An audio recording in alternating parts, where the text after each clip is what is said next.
Why do people say they love you, only to disappear as if you were nothing but a phantom echo?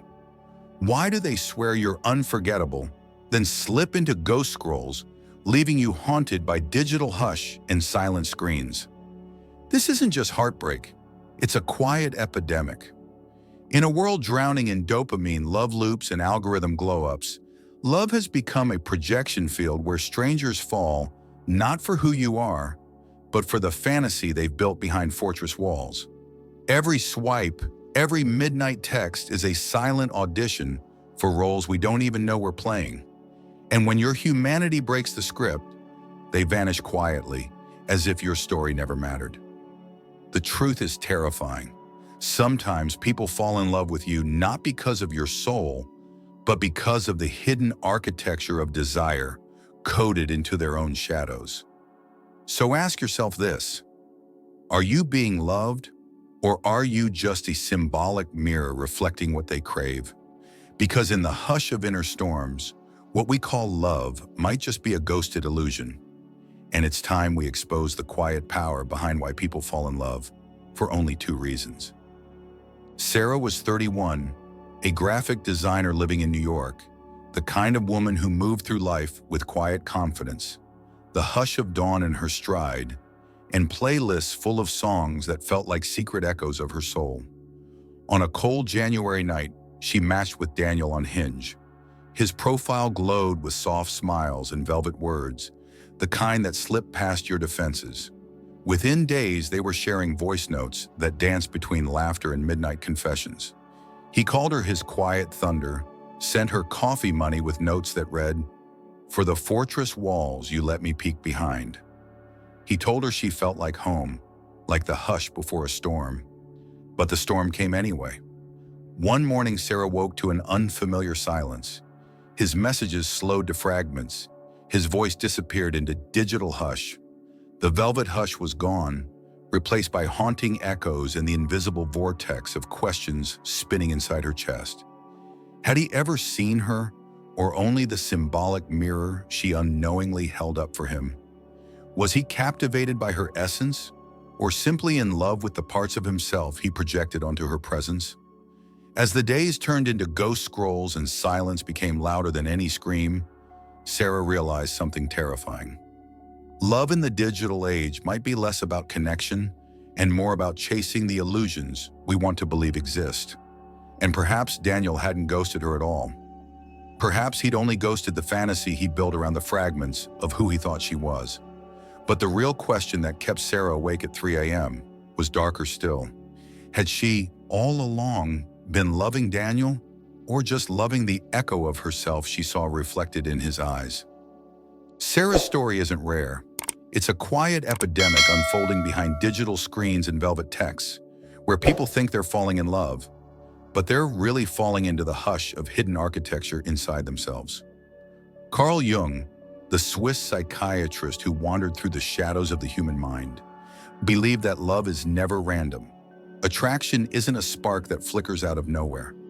It's the pull of unconscious resonance, the magnetic force drawing us toward mirrors we didn't even know we were searching for. We walk through life carrying a soul constellation made up of archetypes, fragments of memory, echoes of wounds, and secret desires that have shaped the architecture of our psyche since childhood. Every face we meet, every laugh we fall for, might not just be a person standing in front of us, but a symbolic mirror reflecting the parts of ourselves we crave or fear or have buried beneath fortress walls. That's why someone like Daniel might see in Sarah not simply a woman, but freedom incarnate, a hush of desire he's never dared to claim. And that's why Sarah, in her quiet moments, might realize that the rush she felt wasn't only about Daniel, but about the echo of herself he unknowingly awakened. Jung would say we don't love people as they are. We love the pieces of ourselves they bring to life. But hidden in that truth is a dangerous vortex, because the same projection that binds us in passion can turn to ashes when the fantasy collides with reality. The question is no longer, do they love me? But which forgotten part of themselves do they see when they look into my eyes? And perhaps deeper still, who am I loving in them? The person or the echo of myself I've been waiting to meet. There's a quiet force inside us all, shaping the way we choose who to love, even when we believe it's free will. Jung called it projection, but it feels more like a magnetic pull, like an invisible tether that drags us towards certain people as if they're carrying a piece of our missing soul. It's why Daniel couldn't stop being drawn to Sarah. He wasn't just captivated by her laughter or the hush of dawn in her voice. He was pulled into the quiet glow she carried, the silent confidence of a woman who seemed untouchable, yet soft enough to let someone in. To him, she was freedom. She was a savage glow-up in human form, the hush of desire he'd kept locked behind fortress walls. He had spent most of his life being the reliable one, the man who played it safe, who avoided storms because storms meant chaos he couldn't control. But Sarah was quiet thunder, the hush before lightning cracked open the sky, and Daniel found himself addicted to the idea that maybe, through her, he could finally touch the parts of himself he'd buried under years of quiet suppression. And that's the first reason people fall in love with you. You represent what they lack. It's not just opposites attracting, it's a deep psychological vortex pulling someone toward the very traits they feel starved for.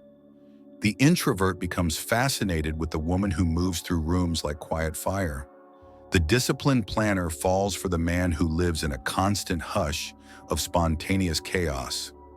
But there's a shadow lurking inside this attraction, because the person falling in love isn't always loving you. They're loving the reflection of the possibility you awaken in them. They're clinging to the echo of freedom or spontaneity or quiet resilience that you radiate. And as intoxicating as that sounds, it's dangerous, because the love built on projection can crumble the moment your humanity interrupts their fantasy. One day, the fortress they built around who they thought you were begins to crack, and your flaws leak through the walls like soft rain. You become less a symbol and more a person with contradictions, moods, shadows. And the person who once whispered that you were unforgettable may start to vanish quietly, consumed by disappointment they can't even explain.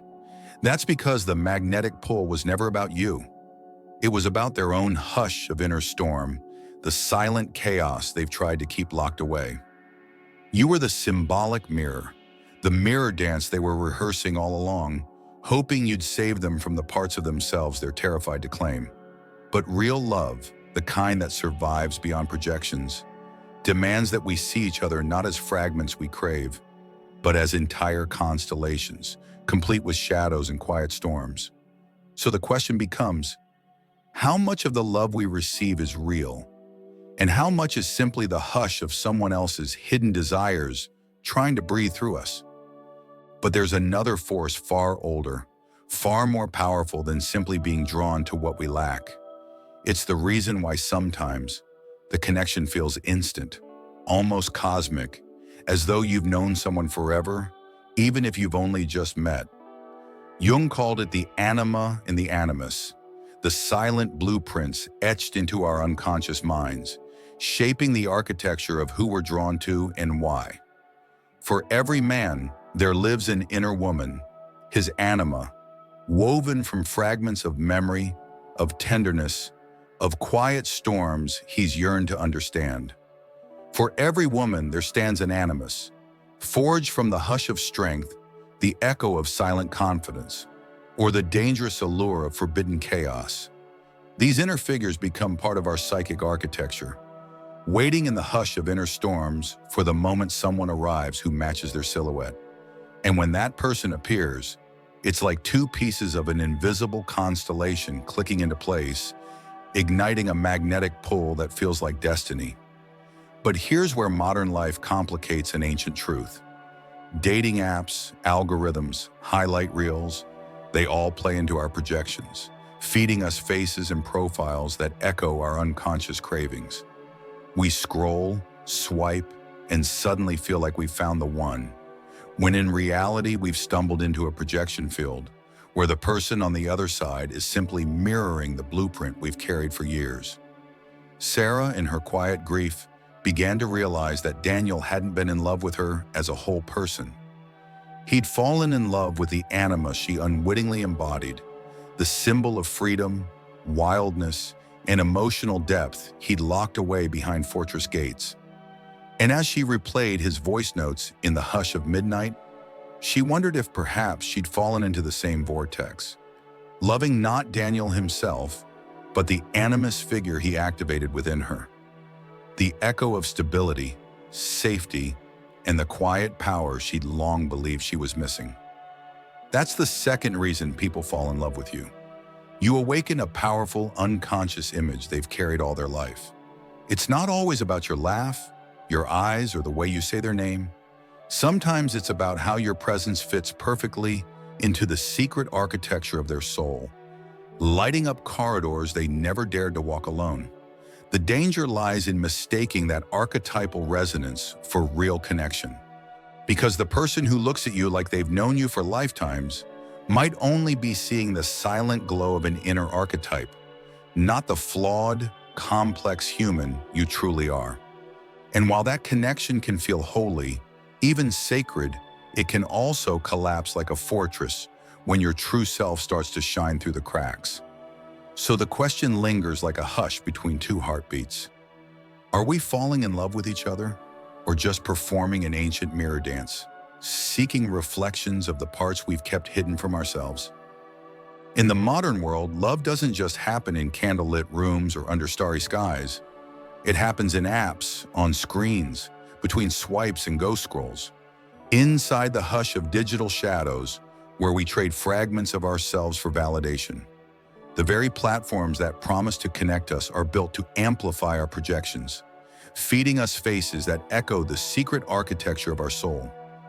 Algorithms have become silent matchmakers, curating dopamine love loops designed to make us believe we've stumbled upon cosmic destiny, when in reality, we're falling for avatars crafted from highlight reels and soft-filtered moments. On Tinder, Bumble, or Hinge, someone's profile might look like the Anima or Animus blueprint we've carried in our unconscious for years, igniting a magnetic pull that feels as ancient as myth. But that pull is often nothing more than an algorithm glow-up, a digital mirage flickering under the hush of notifications. Daniel and Sarah weren't alone in their illusion. Millions feel the same vortex, the quiet thrill of midnight texts, the hush of shared secrets, the belief that someone on the other side of a screen finally sees them. Yet behind those velvet words often hides an emotional vortex where the person isn't loving you. They're loving the echo of themselves reflected back through the glass. And when your humanity begins to fracture the fantasy, the digital hush turns into haunting echoes, and the person who once said you were unforgettable vanishes quietly, leaving only ghost scrolls as proof they ever existed. In this new age, love hasn't died. It's simply become a silent chessboard where narrative control, projection fields, and algorithmic curiosity play games with our hearts. And perhaps the most dangerous illusion of all is believing that swiping right means you found the real person, when in truth, you've only found a mirror dancing under the glow of invisible code. Here's the truth no one wants to admit. Most people who say they love you have never truly seen you. They see the hush of desire you awaken in them, the quiet thunder you embody, the possibility of who they might become standing beside you. But they don't always see your flaws, your storms, the fortress walls you've built to protect the quiet wounds beneath your silence. They fall for the symbolic mirror you hold up, for the projection field glowing between the shadows of who they are and who they wish they could be. And when the illusion begins to fracture, when your humanity emerges with all its contradictions, they vanish quietly, like ghosts dissolving into digital hush. The worst heartbreak isn't losing someone who loved you. It's realizing they were never loving you in the first place. They were loving the echo of themselves they saw reflected in your eyes. This is why love can feel so savage, so consuming, and so empty all at once.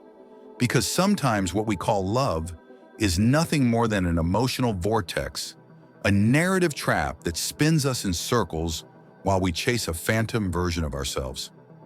Daniel didn't ghost Sarah because she did something wrong. He ghosted the fantasy he'd built around her, the Anima glowing with freedom he couldn't bear to claim. And Sarah, in the silence that followed, realized she might have been loving the Animus he projected, the silent strength she yearned to find in herself. So here's the question that should haunt us all. How much of the love we give or receive is real? And how much is simply a hush of inner storms, whispering illusions we desperately want to believe? Because in the end, the people who disappear from our lives might not be leaving us. They might be leaving the mirror they were never ready to face. Despite how brutal it sounds, Jung believed that falling in love, even for the wrong reasons, is not a failure. It's the hush of inner storms guiding us toward places we've been too afraid to look. Every heartbreak becomes a silent glow-up if we have the courage to ask not, why did they leave me? But, what part of myself did they awaken? The fortress walls we build to protect our wounds also imprison the echoes of who we could become.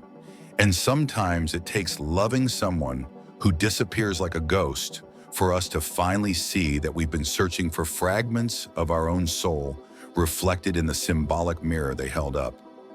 Marcus Aurelius wrote that the soul should remain unconquered, guarding itself like a fortress. But he never said that fortress must stay closed. Real love isn't about finding someone perfect to complete us.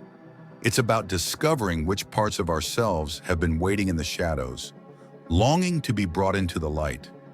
It's the quiet metamorphosis that happens when we finally stop chasing projections and start tending to our own hidden architecture. Because in the end, the fiercest love story is the one we write with ourselves, brick by brick, inside the hush of midnight in the hush of dawn, where silence transforms into clarity. When someone leaves, it doesn't mean the story was worthless. It means the narrative served its purpose, to show us the blueprint of who we're becoming. So the question we must carry forward is not simply whether people fall in love with us for who we are, but whether we're willing to love ourselves beyond the projections, beyond the fortress walls, and into the quiet power of knowing that we are the sky, not the storm. And perhaps that's where love becomes something truer, not a narrative trap, but a silent revolution waiting for us in the spaces we've been too afraid to enter.